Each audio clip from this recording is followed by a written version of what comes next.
Price எல்லாம். இந்த நாளிலும் வேதாகமத்தின் ஒரு சம்பவத்தை நாம் பார்ப்போமா? குறிப்பாக மத்தேயு 9ஆம் அதிகாரம், மார்க் 5ஆம் அதிகாரம், லூக்கா 8ஆம் அதிகாரத்துல இந்த வரலாற்று சம்பவம் காணப்படுகிறது. அதாவது எவரு என்கிற ஜெப ஆலய தலைவனுடைய வீட்டிற்கு இயேசு கிறிஸ்து போக வேண்டிய ஒரு சூழ்நிலை.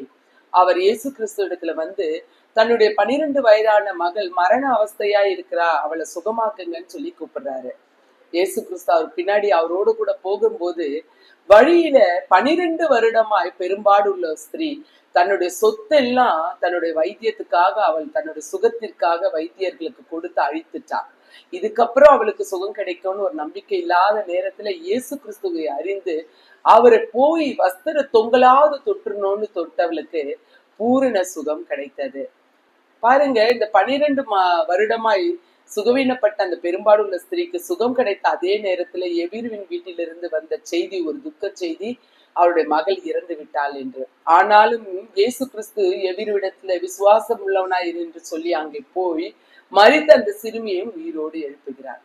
இந்த 2 காரியமும் முடிந்து போன ஒரு காரியம். மரித்து விட்டால் சிறுமி, 12 வருடமாய் எல்லா டாக்டர்ஸ் கிட்டே போய் சுகம் கிடைக்காத பெண். இந்த ரெண்டுமே எல்லாம் முடிஞ்சு போச்சுன்ற நிலைமையில ரெண்டுத்துலயும் ஒரு விடுதலை.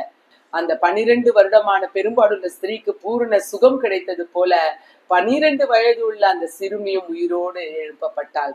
பாருங்க, இன்னைக்கு நம்ம வாழ்க்கையில கூட சில காரியம் அவ்வளவுதான் முடிஞ்சிருச்சு, யாராலையும் என்னை காப்பாற்ற முடியாது, எல்லா டாக்டர்ஸ கைவிட்டாங்க, அல்லது இந்த கடன் தொகையை என்னால அடைக்கவே முடியாது, இந்த நகைகளை என்னால மீட்கவே முடியாது, நகை இவ்வளோ விலை ஏறிட்டு போகுது, என் பிள்ளைகளுக்கு திருமணமே செய்ய முடியாது.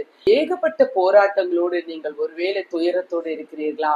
சங்கீதம் 50ஆம் அதிகாரம் 12ஆம் வசனம் சொல்லுது, ஆபத்து காலத்தில் என்னை நோக்கி கூப்பிடு, நான் உன்னை விடுவிப்பேன், நீ என்னை மகிமைப்படுத்துவாய். ஆமா என் அன்பு ஜனங்களே, இப்பொழுதே இந்த நேரத்துல நீங்கள் இயேசு கிறிஸ்துவை நோக்கி முழு மனதோடு கூப்பிடுங்க. நிச்சயமாய் அவர் உங்கள் தேவைகளை எல்லாம் சந்தித்து உங்கள் காரியங்களில் ஜெயத்தை தருவார், ஆசீர்வதிப்பார். God bless you all.